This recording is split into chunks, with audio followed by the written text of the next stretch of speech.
Hello everybody, Logan here with another video. Today is a very exciting day, and I'll tell you why. Today, Spirit Halloween just released a whole bunch of animatronics. Now if you are new here, what I like to do is combine mass releases into groups of 3, and I call it Triple Terror.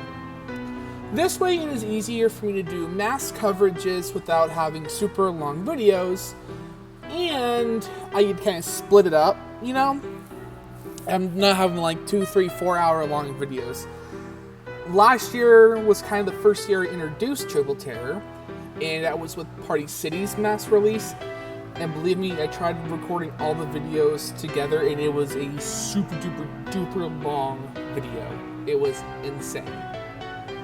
So, how this works is I have a picker wheel on my computer, and I put in the names of all the props that are up right now, and it spins around, and it just randomly picks the props and the order I discuss them.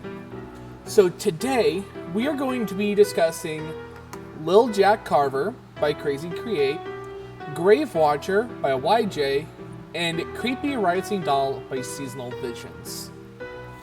Again, there's no rhyme or reason why I picked these particular 3.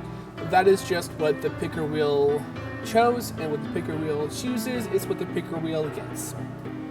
So we are going to... Oh, actually, before I get in there, I also want to do another disclaimer. If I sound crappy or kind of stuffy or sick, there's a lot of smoke in the air right now where I am at. There's been some like forest fires, and this smoke from that's kind of out in the air where I live, and I have a very sensitive upper respiratory system, and I am really allergic to smoke, and it does make me sick very easily. So like from these videos on, if I ever sound really crappy, really stuffy, kind of sickly, that is why. I'm surviving the best I can, but literally everything is just consumed with smoke. So with that out of the way, let's talk about the 3.6 foot Lil Jack Carver. So this is a jump scare prop by Crazy Create. This is a new sitting character. I'm pulling up his page right now. This is a really neat one. It's another kind of farm themed character. So this is kind of what... This is the kind of direction I was kind of hoping for with this Scary Singing Scarecrow. Something a lot more ominous and scary, you know? But we already covered that, so...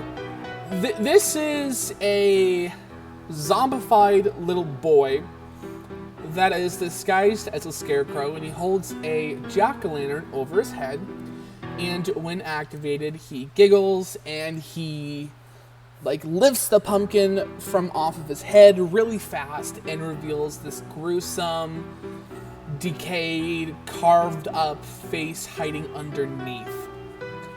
Now, kind of starting from the simpler details such as the clothing, I actually really like the clothing and how he is dressed as a traditional scarecrow. I think it's a really good, like, I don't know what you would call it, like just a way to fool people.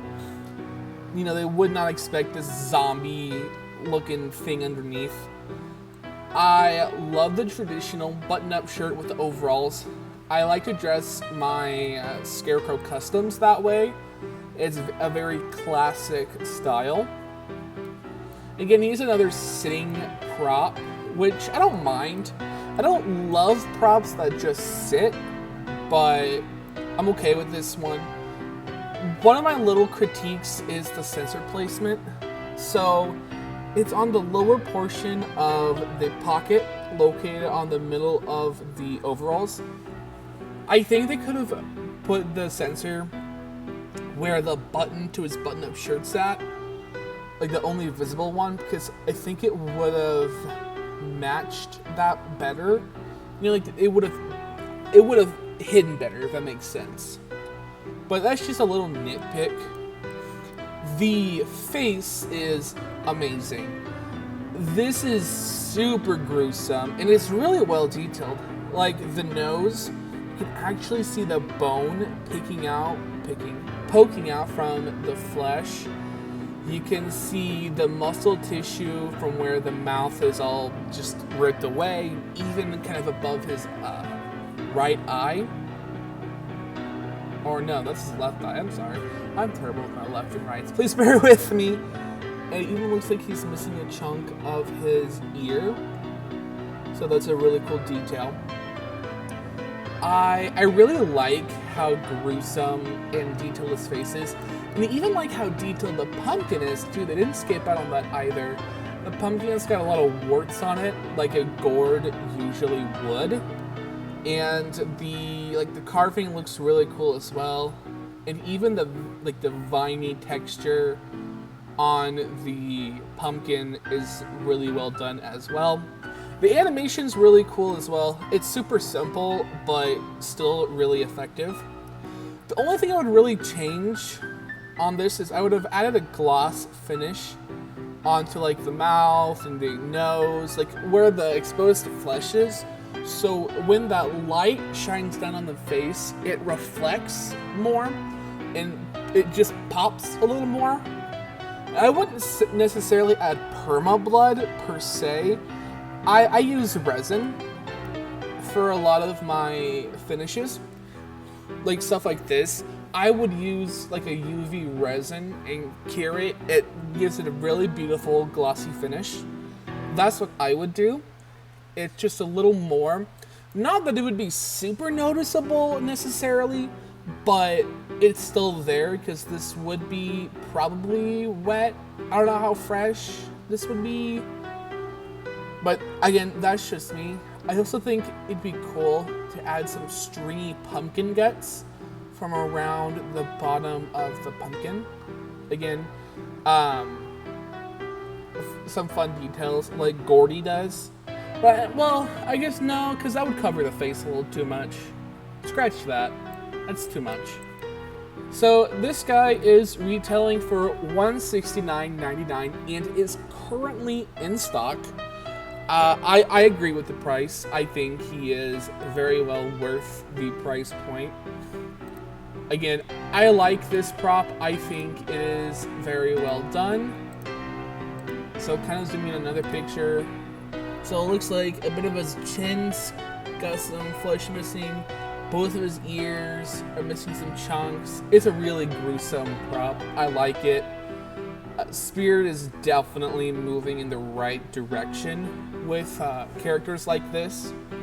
And the eyes look really cool too. I like this prop quite a bit. What I do like in particular here is how the mouth is kind of, what would you say, vaguely carved in a smile. So it looks super rough. And it's like he tried to carve it himself. It reminds me of the popular creepypasta character Jeff the Killer, if anyone is familiar with that. And I do really like that little detail as well. This is definitely a prop that I will consider picking up if I can find a way to get him to fit into my haunt. If I don't end up getting him, just know I still really like this prop, and I think it is a very, very well done piece. Moving on, we are covering the 3-foot Grave Watcher. Now, this is a flashback from 2013, and we did already get a pretty good look at this prop as it went up on Amazon a lot earlier than expected. It actually went up a couple days ago, and it's better. It's better than the original, in my opinion, for a few reasons.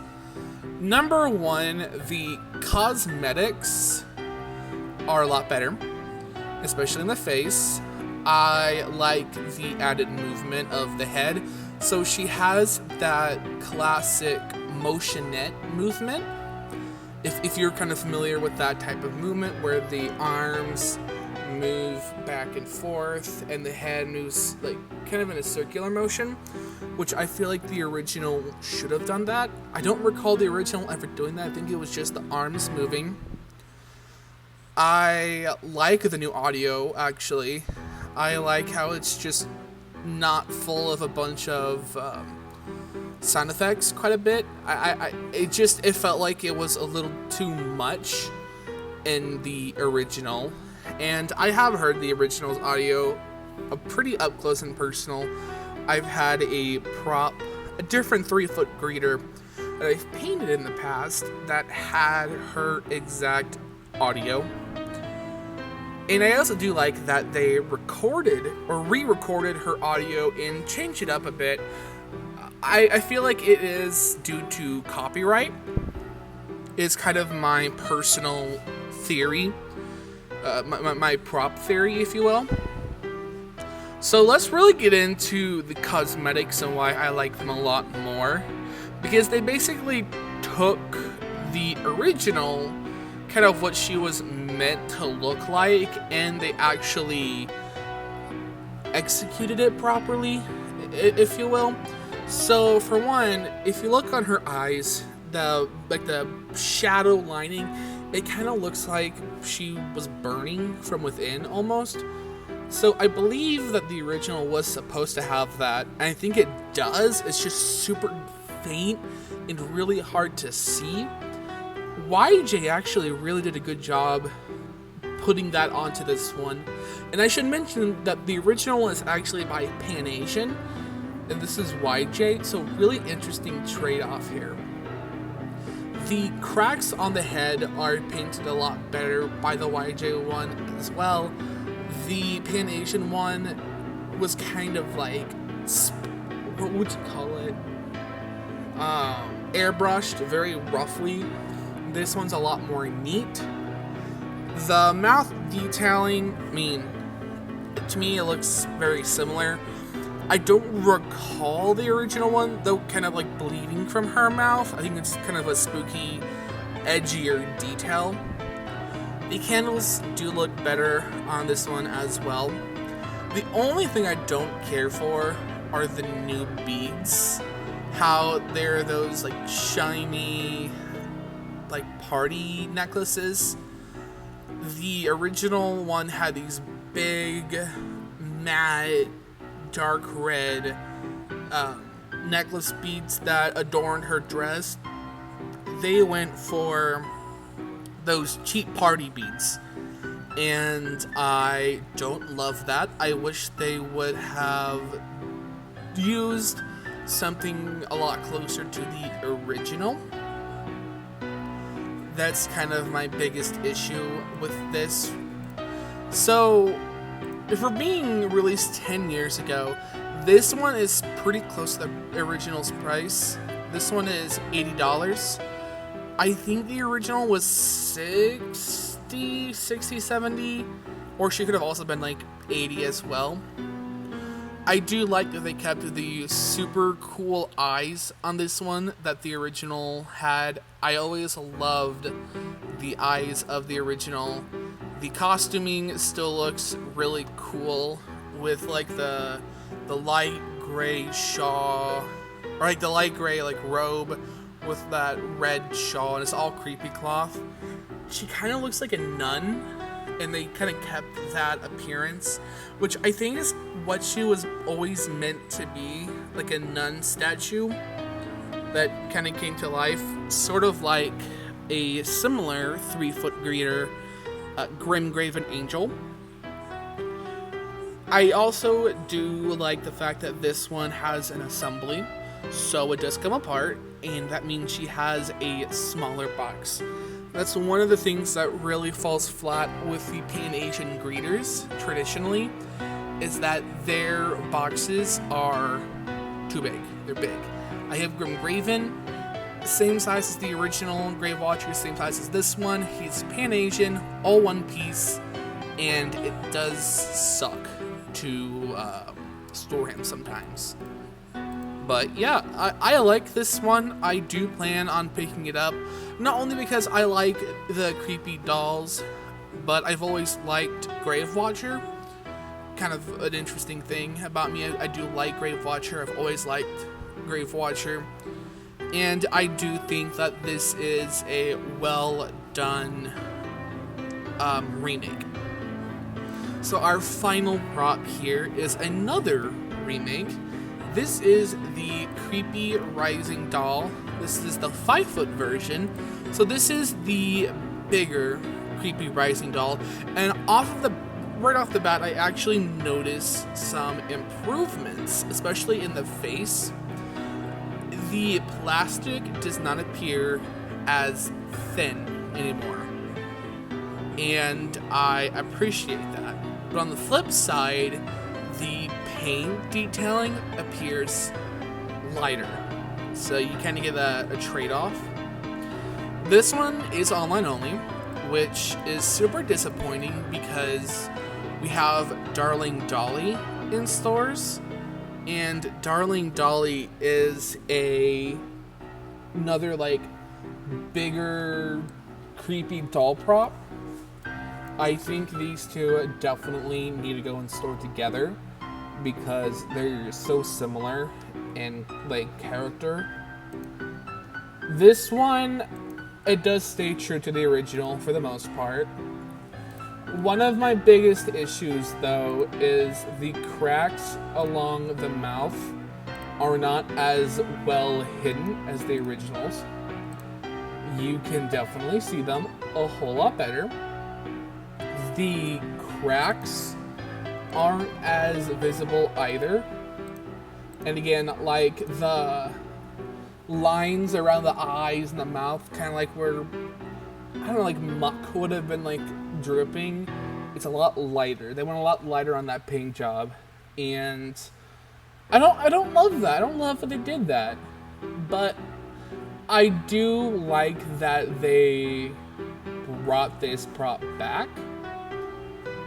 Because I think it's a really good prop, and I want to see how much SVI has improved the rising neck, because I do know that they were notoriously faulty. And I actually do have a picture of the original that's still on the website. And I actually did notice that it looked like they had some blood around the mouth, and it looks like they got rid of that. I don't know if the produced ones did. I don't really remember a lot from the produced ones. But like in the height chart, it uses the old one's stock photo. It shows like some blood around her mouth. I don't know if anyone else noticed that. I just did. But you can definitely tell that the head is a significantly thicker plastic. And she does have the same audio. They left that alone, thank goodness. And it doesn't look like they added on any other phrases. Not that I think she needs any. I think, again, she is perfect as she is. I think the head sculpt is the exact same, looks the same to me. Fabric and everything else looks the same to me. I'm mostly satisfied with this return. Again, I don't like how obvious the crack around the mouth is. It's like one of those where you can definitely see it coming now. Where like the original one, because the mask was more thin, it was hidden a lot better. And this one, I mean, it's very, very visible. I mean, there's a very noticeable gap, which I guess is kind of the sacrifice you need to make for a higher quality face. But, you know, I'm glad that we at least have this prop back. This one is currently going for $229.99. I believe this originally went for $200, I think.